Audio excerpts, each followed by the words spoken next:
Trust your intuition to improve your love life. I'm truly Eleanor, and I help women create loving and secure relationships based on trust in 6 months or less, whether you're single or in a relationship. I would love to have you subscribe to my channel, Truly Eleanor, for more dating and relationship advice. Please like this video so more women can see it who need to see it.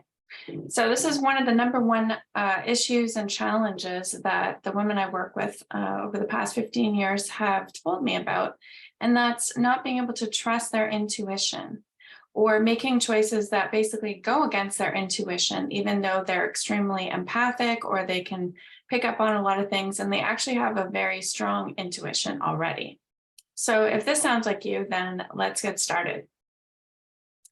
The first thing about trusting your intuition is listening to it. And this might be the hard part, but I wanted to start off with just reminding you that the less that you pay attention to or actually listen to your intuition, the harder it's going to be to understand what it is, what it's saying, and what you should do about it.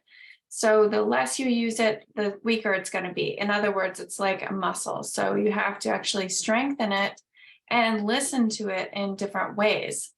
You can do this by simply just giving yourself, a couple of challenges or tests and go and listen to your intuition about other things that are maybe not about the relationship or not about finding love. And they might be easier to do so that you can get used to listening to it. In other words, you can just start by, you're driving in your car or you're walking down the street and you ask yourself, which direction would be the best way for me to go today? And then just, go towards, like, if you feel like, oh, I'm going to turn left here, or I'm going to walk down this path instead of that path, or, whatever you're getting for yourself, do that and follow it and keep following it like these little breadcrumbs that are going to come up for you. That's how your intuition works. It's like little prompts, little nudges, little, like go this way. Have you ever, for example, maybe gone to the grocery store and then all of a sudden you're like, I feel like having avocados today. And you've never, it's not on your list. It's not something you were interested in necessarily, but it just came up out of the blue. You get your avocados, you bring them home, and then lo and behold, you've got your, this recipe comes up. Maybe someone texts you and says, I just had the most amazing recipe with avocados. And you're like, oh, this is amazing. Or, if you have a partner, they've said, oh, I'm so happy you got avocados. I was going to text you and let you know, but I forgot. So you'll see the beautiful way that your intuition actually will give you a way to figure out some, like something ahead of time or the direction to go in. And of course, this is much more nuanced and complicated in relationships and your love life. And I'm going to get to that in a second.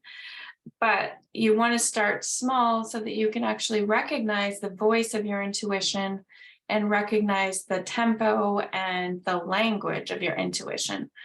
Your intuition is very subconscious. It is based on symbols. It's based on feelings, whatever medium or method that your intuition can come through more easily. So some people will have feelings.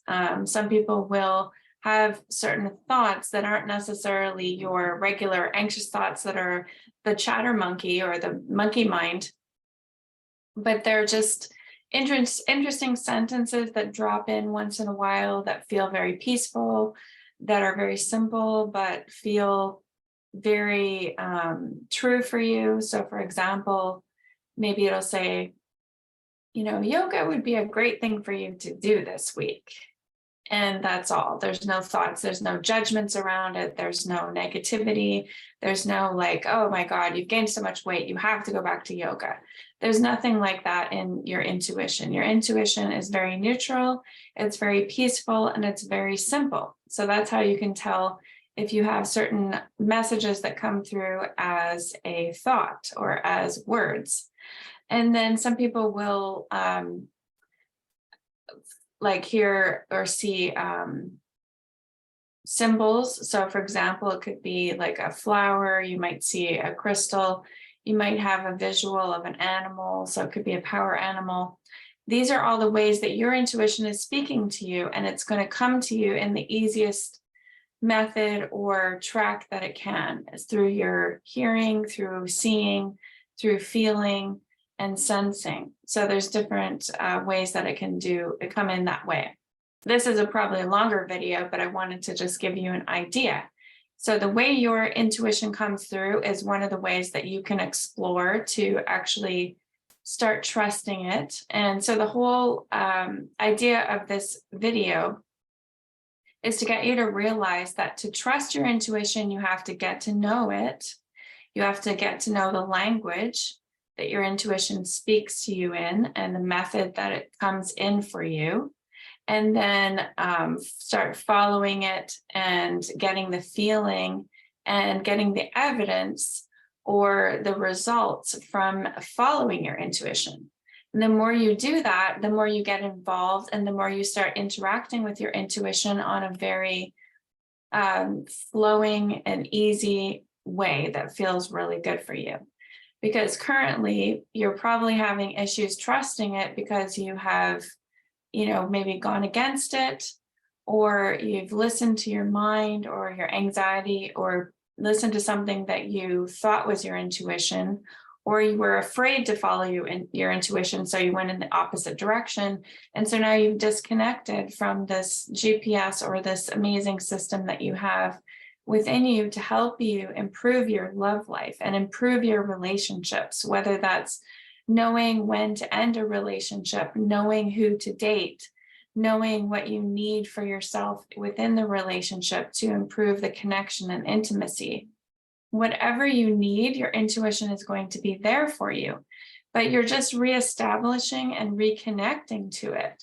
And that's how you build trust. It's just like if you were to build trust with somebody that broke your trust. So, if you are with a friend or something and you don't feel like you trust them anymore, the way that you start to trust them and build the relationship again is by spending small amounts of time with them, by reconnecting and communicating with them and letting them know what you need.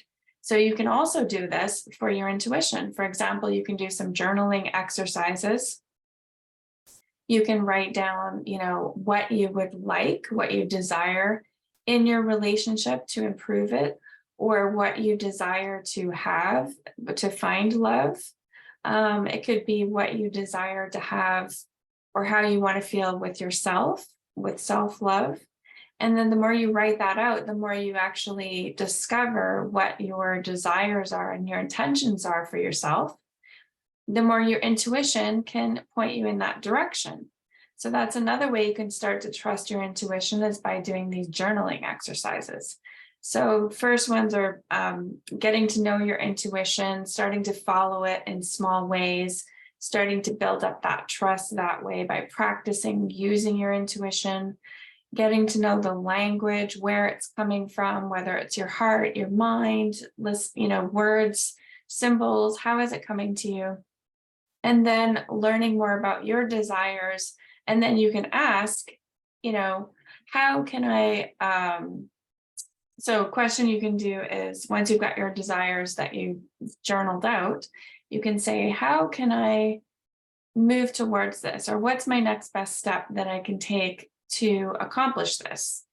And then see what you feel. Again, could be a symbol, could be words that you hear, like a direction, something to do next, or you get prompted or feel the urge to check out a website or call somebody or read a book.